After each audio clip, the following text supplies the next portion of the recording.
एक बार राजा कृष्णदेव राय कटक की यात्रा पर गए हुए थे। वहां वह नर्मदा नदी के पर गए। नदी पर जाने पर उनने देखा कि एक ऋषि वहां पर ध्यान लगाए हुए थे। राजा के देखते ही देखते वह हवा में ऊपर उठ गए।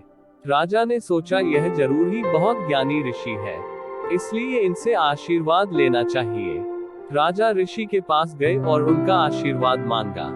ऋषि बहुत ज्ञानी थे। उनने राजा को बताया कि तुम कुछ समय पहले ही अपने पड़ोस के राज्य से युद्ध जीत चुके हो, लेकिन उसमें बहुत से लोग मारे गए हैं, जिसके कारण तुम दुखी हो। राजा ने कहा यह सत्य है, इसलिए मुझको आशीर्वाद दीजिए जिससे कि मेरा राज्य तरक्की करे और खुश रहे।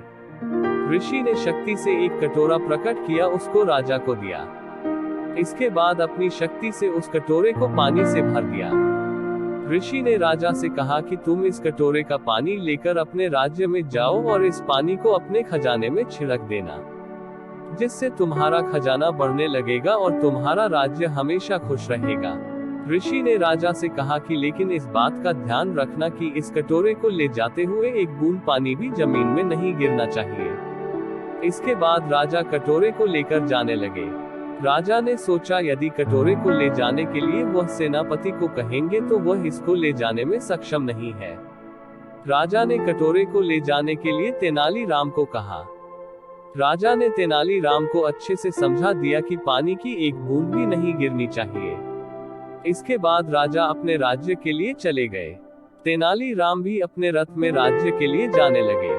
तेनालीराम का रथ सेनापति चला रहा था, जो तेनालीराम को पसंद नहीं करता था। वह चाहता था कि तेनाली उस कटोरे का पानी राज्य नहीं ले जा पाए, इसलिए वह पत्थर वाले रास्ते से तेनाली का रथ ले जा रहा था, जिससे रथ बहुत उछल रहा था। लेकिन तेनाली बिना किसी परवाह के रथ में सो गए। जब रथ महल पहुंचा तो राजा ने रथ में तेनाली को सोता देखकर गुस्सा हुए और तेनाली से कटोरे के बारे में पूछा। इसके बाद तेनाली ने दिखाया कि उसने पानी के कटोरे को चमड़े की थैली में डालकर बांध दिया था, जिससे रथ के उछलने पर भी कटोरे का पानी गिरा नहीं। राजा कृष्णदेव तेनाली की बुद्धिमानी देखकर बहुत खुश हुए और तेनालीराम की सेनापति के सामने खूब प्रशंसा की।